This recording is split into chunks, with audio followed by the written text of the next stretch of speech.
Kamara marama intiere Nyakaramogi arwakini machiegni weche manyien mag kage kacha nyinga Simfrozo Kinda.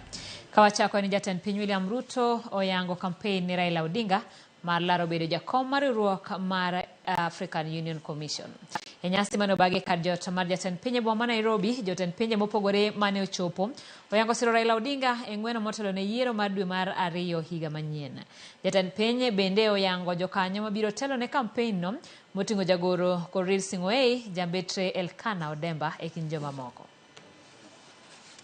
I plan to work with you, Your Excellencies, to integrate this continent. You're one people who unfortunately are trying too hard to separate from each other. I have traveled the length and breadth of this beautiful continent, and I have seen the faces of Africa's future. I was involved in peace negotiations in Burundi with Marimo Nyerere. I was involved as a mediator of the AU with the conflict in Côte d'Ivoire. Kenya has already stepped up to enhance its contribution to Africa's development by championing institutional reform at the African Union.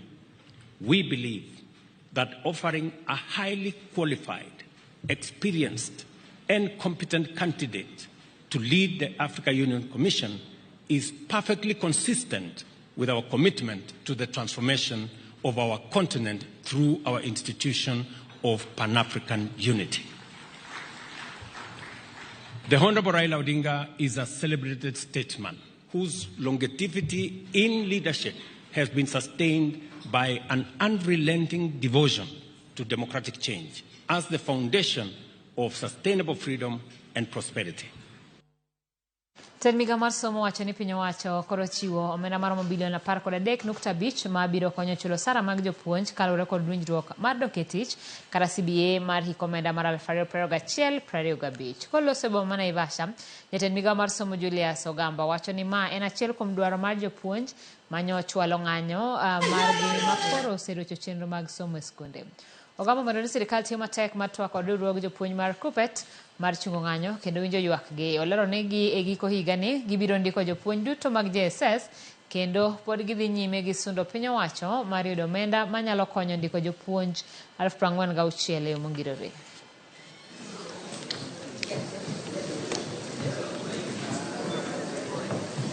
On the Sunday, 25th August 2024, for example, His Excellency the President Dr. William Samoei Ruto announced that the government will employ an additional 20,000 teachers by the end of the year to ease the shortage of staff in public schools. The government has also provided 8.7 billion for the conversion of the intern teachers to permanent and pensionable status in January 2025. So the 46,000 teachers are on course to be confirmed permanent and pensionable status by the government, and hopefully we'll be able to complete this by January 2025. So they should not be having any anxiety over whether or not they are going to be confirmed. It is our responsibility, and we are looking forward to confirm them. We are just working through the mechanics and the process of ensuring that the resources are available for them to be confirmed. Obilo jiwa rita mapek e skunde ang'wen mag sekondari kaunti ma Kisii bang' jopuonjre moko monjo skundego kendo riembo jopuonje mane puonjo kuom koso riwre kod jowadgi e ng'anyo. Kaluwore kod komanda mar obila e kaunti ma Kisii Charles Kasses, okang' ma kamano kawo bang' jopuonje moko ng'ado chiel kendo dum nyaka e skund sekondar ma yawuoyi ma Kisii, sikul ma Kereri kod Daraja Mbili ka giriembo jowetegi mane nitiere skundego. Obila bende oore skund sekondar ma Nyabururu kaachiel kod Cardinal Otunga e Mosocho e kinde ma jopuonje matin kende ema ochopo yawo skul e kaunti ma Kisii.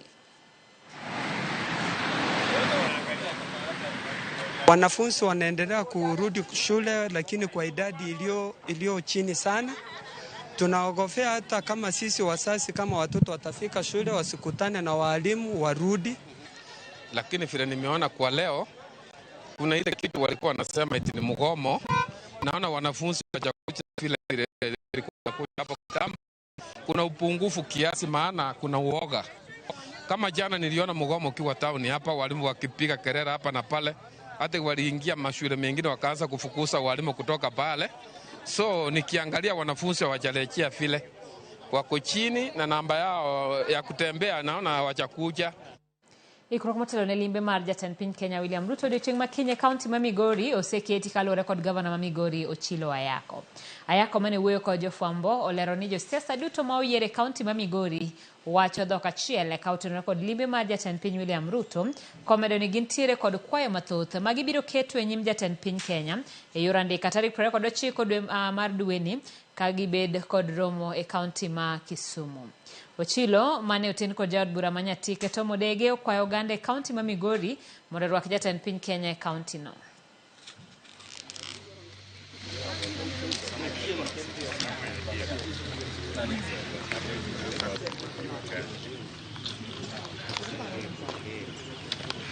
Geno ni limbe ni mar president en chako wuoth manyien mondo project mar Lower Kuja no orum, mondo joge wa odoge pur kendo pesa odonje mfuko jopur.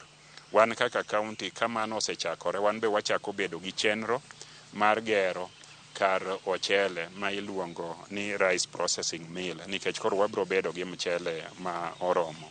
Nitiere gik madine wa dwaro mondo otimnwa mang'eny, kaka loso airport marwa, kaka loso Lower Kuja mondo tieki.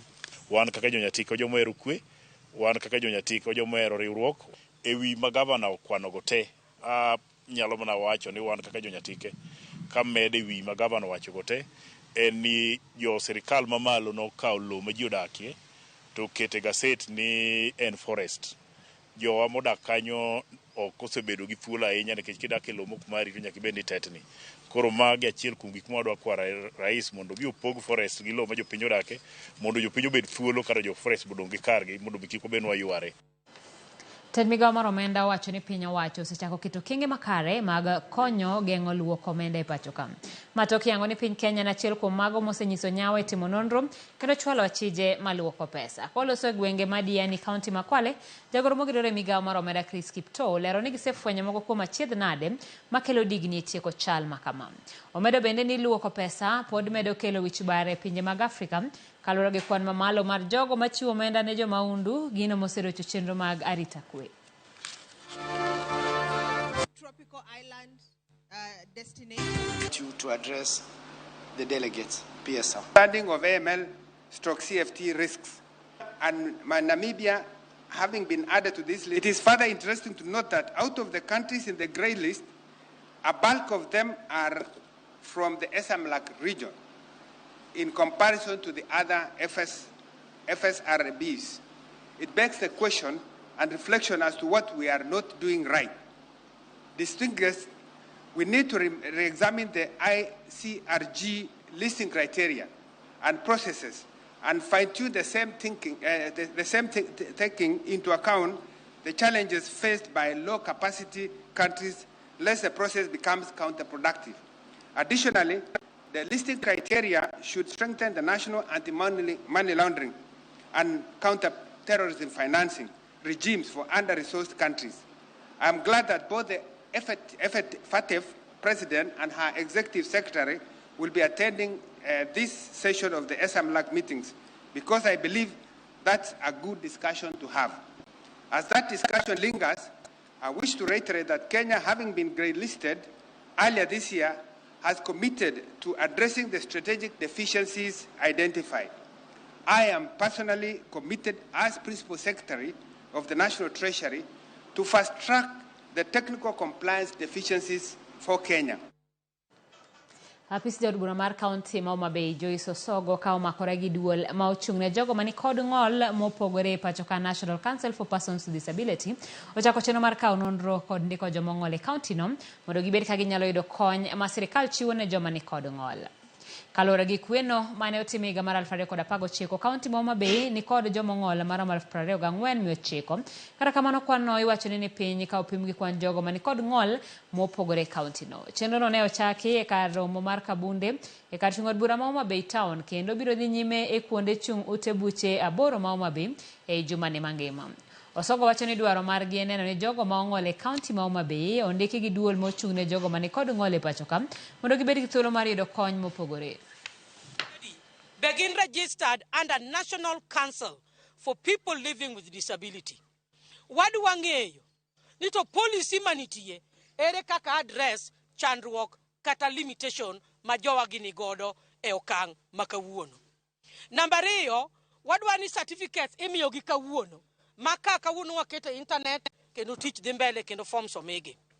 Ma biro miyo gibed gi thuolo mar yudo konyruok kata benefit gi ngere ma jo persons with disability yudo.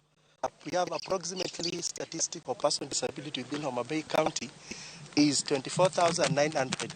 This is out of a census which was done that in total Homa Bay have 1.1 million and 2.2% out of the population brings us to that 24,900, and that's approximate number. Talk wadwana mana assistive devices kende. Inyalo miya assistive technology to okonya e wuoth, tanyalo mana wuotho kode ka alwora e dalana. Wadwa ni mondo miwa teko kata wabed empowered gi kisungu. Mondo wane bende warom gi joma moko maonge gi any form of disability. Koro wadwaro gik machalo kaka SACCO, wayaw SACCO mar persons with disability. Wadwaro fund ma kisungu luongo revolving fund ma wanyalo olo from the affirmative fund kae to wan bende wabedo owinjo ber kaka jomoko winjo maber. Wadhi kaunti ma Kisii kama obila ma South Mugirango mako jal moro mane omanore kod tong'e e kinde mane jonjore moko timo monj e romo mar jaod bura mar kaunti ma Kisii Doris Aburi e kinde mane ochiwo mich ne jogo mong'ol e kaunti no. Kaluwore kod komanda mar obila e od bura ma e Tango Labana Omol owacho ni gisechako manyo jogo mane ochano monj makamano kendo gisingo maluwo kod gi chik. Ji maloyo 3 dhi nyime gi yudo thieth ka jaod bura ma Kisii Doris Aburi to MCA Makono ma wacho ni emane opango chenro mar monjno kaluwore kod weche mag siasa. Who were injured because they were running up and down. Some the disabled, they were trying to secure a safety place. Then our team, these goons, they identified the people of my team. So they started attacking them. They were rushed to hospital. And then because of the twist between the goons and my team, even those goons were also hurt. So ni tumeizoea. It is part of us. Vile mtu amezoea kukula, mtu amezoea kuongea.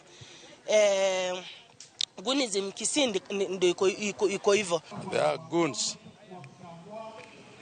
which are also well known within our area.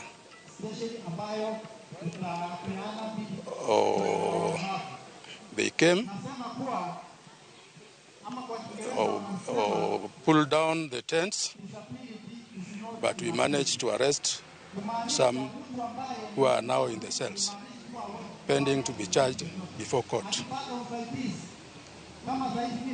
Now we are doing a follow-up to make sure the rest are also being brought to book.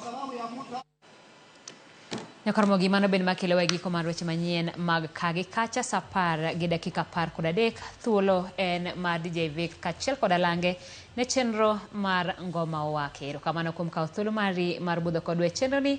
Nyinga Simfruz Okinda.